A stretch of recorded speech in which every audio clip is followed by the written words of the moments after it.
Movie start होती है और हमें अनाथ आश्रम में एक 10 साल की लड़की को दिखाया जाता है। इस बच्ची का नाम सोफी है और सोफी के माता पिता खत्म हो चुके हैं। सोफी को एक बीमारी होती है स्नोफिया, जिससे वो रात रात भर जागा करती है। हर बच्चे की तरह उसे भी एक डर रहता है कि एक झोली वाले बाबा आएंगे और उसे उठा के लेकर चले जाएंगे। एक रात सोफिया को बाहर से कुछ आवाजें आती है। वो बाहर जाके देखती है, वहाँ पे कुछ बिल्लियां लड़ रही थी। उस लड़ाई से वहाँ पे डस्टबिन गिर जाती है। फिर सोफिया देखती है कि एक बड़ा सा हाथ निकलता है और उस डस्टबिन को सीधा कर देता है। सोफिया भी उस जाइंट आदमी को देख लेती है और वो जाइंट आदमी भी सोफिया को देख लेता है। सोफिया डर के अपने बिस्तर के पास चली जाती है। वो जाइंट आदमी अपना हाथ अंदर डाल के सोफिया को उठा लेता है। वो सोफिया को लेकर वहाँ से जा रहा था तो उसे रास्ते में कुछ इंसान दिखाई देते हैं। वहाँ पे वो अपनी टेक्निक से छुप जाता है।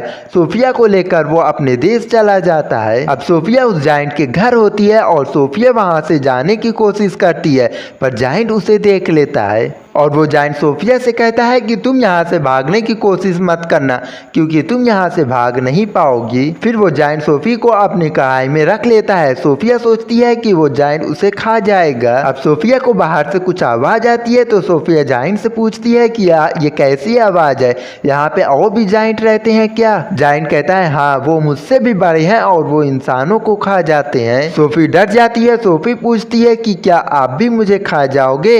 वो जाइंट कहता है नहीं, मैं शाकाहारी हूँ, मैं सब्जी खाता हूँ जिसका नाम खरबूजा है। सोफी जाइंट से पूछती है तो तुम मुझे यहाँ पे क्यों लेकर आए हो? जाइंट कहता है तुमने मुझे शहर में घूमते हुए देख लिया था, तुम ये बात किसी और को ना बताओ, इसलिए मैं तुम्हें यहाँ पे लेकर आया हूँ और अब तुम यहीं पे रहोगी हमेशा के लिए। सोफी कहती है कि मैं यहाँ पे एक भी पल नहीं रुकूंगी, मैं मौका देखकर यहाँ से निकल जाऊंगी। जाइंट कहता है कि ऐसी गलती से भी मत करना, वरना वो जाइंट तुम्हें पका पका के खा जाएंगे। फिर जाइंट सोफी को वहाँ पे सो जाने के लिए कहता है। जाइंट अपने बैग से एक बोतल निकालता है जिसके अंदर कुछ रोशनी थी। सोफी पूछती है कि ये क्या है? जाइंट बताता है कि ये सपने हैं।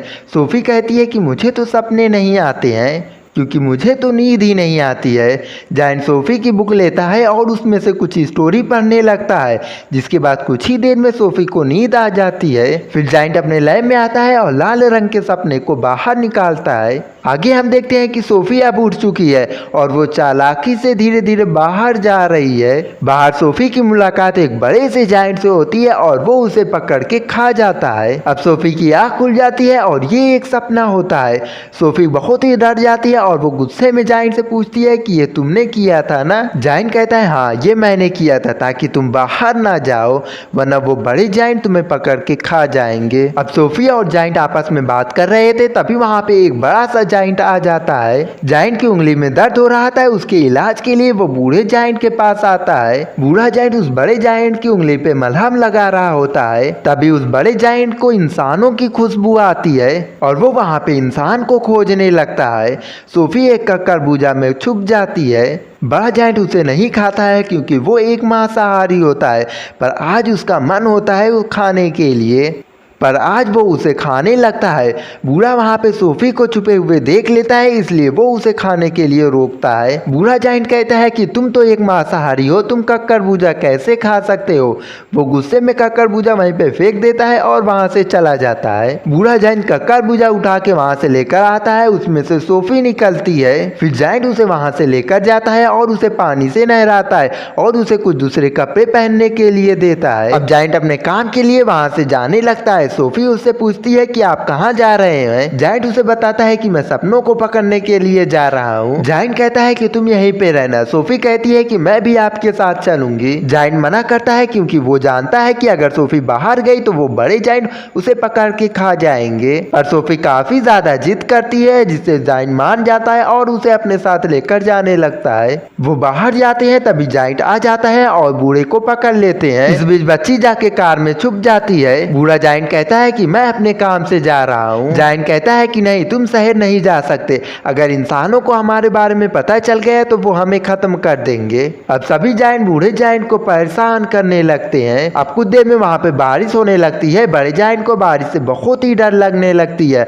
और वो वहाँ पे जाके गुफा में छुप जाते हैं। बूढ़ा जायंट सोफी को लेकर वहाँ से निकल जाते हैं। वो पहाड़ों से जाते हैं और बादलों के ऊपर भी चले जाते हैं। सोफी उनसे कहती है कि ये तारे कितने खूबसूरत हैं। तो जायंट कहता है कि मैं उनकी आवाज़ सुन सकता हूँ, इनफैक्ट मैं चींटियों की भी आवाज़ सुन सकता हूँ। सोफी को इस बात पे यकीन नहीं होता है। जायंट कहता है कि नहीं, ये सच है। ये लोग बात करते करते झील के पास आ जाते हैं। झील के पास इन्हें बहुत ही बड़ा एक खूबसूरत पेड़ दिखाई देता है। जायंट उस झील में कूद जाता है और दूसरी तरफ चला जाता है और सोफी को भी कूदने को कहती है। सोफी भी कूद जाती है। अब ये दोनों सपने की दुनिया में आ जाते हैं। यहाँ के पेड़ से सपने पैदा होते हैं। जायंट और सोफी बहुत ही सपने को पकड़ते हैं। इस पेड़ में सिर्फ अच्छे सपने नहीं होते हैं बल्कि बुरे सपने भी होते हैं। अब उन दोनों में काफी अच्छी दोस्ती हो जाती है। जायंट कहता है कि मुझे लोग चिरकुट कह के बुलाते हैं, लेकिन एक दोस्त मिला था जो कि मुझे बिग फ्रेंड जायंट कह के बुलाता था। सोफी कहती है कि आज से मैं भी आपको इसी नाम से बुलाऊंगी,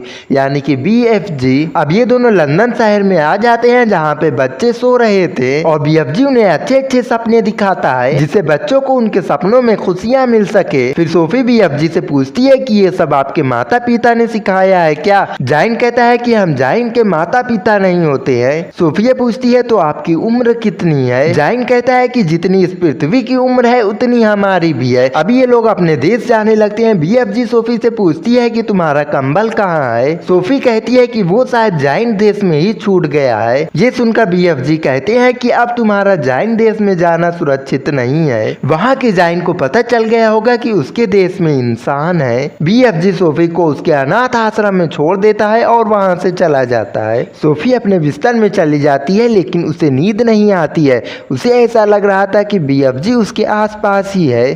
सोफी वहां से कूद जाती है लेकिन BFG उसे बचा लेता है। सोफी काफी जिद करने लगती है। फिर BFG उसे अपने साथ अपने देश लेकर चले जाते हैं। यहाँ पे सभी जायंट को पता चल जाता है कि BFG के पास एक इंसान है। जायंट BFG के पास आते हैं और उससे कहते हैं कि वो इंसान मुझे सौंप दो।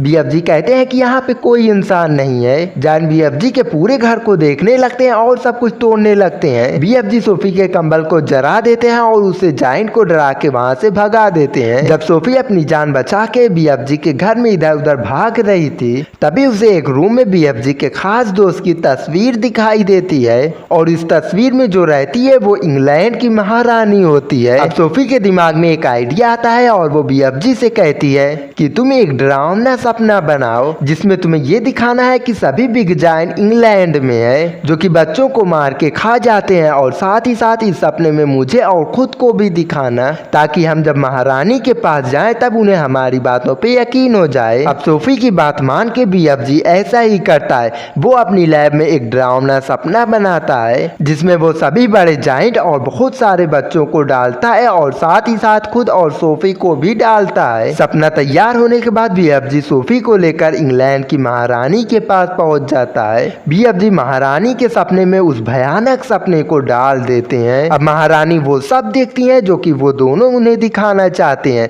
अब जब महारानी उठती है तो वो बहुत ही डरी होती है। महारानी अपने सपने के बारे में PA को बताती है। PA कहती है तो लेकिन वो तो एक सपना था। और जब वो न्यूज़पेपर देखती है तब वो एकदम से शॉक हो जाती है जिसमें बहुत सारे बच्चे गायब हुए हैं कल के दिन। ये बिल्कुल वैसा ही होता है जैसा कि महारानी ने सपने में देखा था। जब महारानी पर्दे को हटाने को कहती है तब वहाँ पे सोफी रहती है। इसके बाद सोफी BFG के बारे में महारानी को बताती है और उनसे वादा लेती है कि उनके सिपाही BFG को कुछ नहीं करेंगे। अब सोफी को बुलाने के बाद BFG महारानी के पास आते हैं और उन्हें सम्मान देते हैं। अब सोफी और BFG की अच्छे से खातिरदारी की जाती है। वहाँ पे अच्छे अच्छे पकवान और अच्छे अच्छे खाने उन्हें दिए जाते हैं। इसके बाद BFG महारानी और सैनिकों को बताते हैं कि किस तरह बिग जायंट बच्चों और इंसानों को खाते हैं और साथ ही उन्हें किस तरह से रोका जा सकता है। अब महारानी BFG की मदद करने के लिए तैयार हो जाती है और BFG के बताए हुए रास्ते पे अपनी सेना को भेजती है। BFG जायंट देश की बॉर्डर पे ही सेना को रुकने के लिए कहता है, जिसके बाद BFG अपने लैब में एक ऐसा सपना बनाता है जिससे उन बिग जायंट को उनके किए हुए कारनामों से उन्हें गिल्टी फील करा सके। अब BFG काफी मेहनत करने के बाद वो सपना बना लेता है। जब BFG उनके दिमाग में वो सपना डालने के लिए जाता है तब उसे याद आता है सपना छोड़ने वाला डिवाइस वो तो महारानी के घर पे ही भूल आया है और उस डिवाइस के बिना जायंट के दिमाग में सपने को नहीं डाला जा सकता, क्योंकि जायंट के करीब जाके सपने को डालना खतरे से खाली नहीं है। BFG इस बात पे अफसोस कर ही रहा होता है तभी सोफी सपने को उठा के जायंट के पास चली जाती है। सोफी के पहुंचते ही बिग जायंट की आंख खुल जाती है और वो सोफी के ऊपर हमला करने के लिए आगे बढ़ता है। बिग जायंट सोफी के ऊपर हमला करने ही वाला होता है। सोफी उस सपने के बोतल को तोड़ देती है जिससे छोटे छोटे सपने के टुकड़े सभी बिग जायंट के ऊपर चले जाते हैं और उन्हें अपने किए हुए कारनामे के ऊपर गिल्टी फील होने लगती है। अब इस बात से गुस्से में आके बिग जायंट सोफी के ऊपर हमला करने वाला होता है तभी वहां पे BFG आ जाता है और BFG सोफी को तो बचा लेता है, लेकिन जैसे ही बिग जायंट BFG को मारने वाला होता है तभी वहाँ पे सेना आ जाती है और बिग जायंट के ऊपर हमला कर देती है।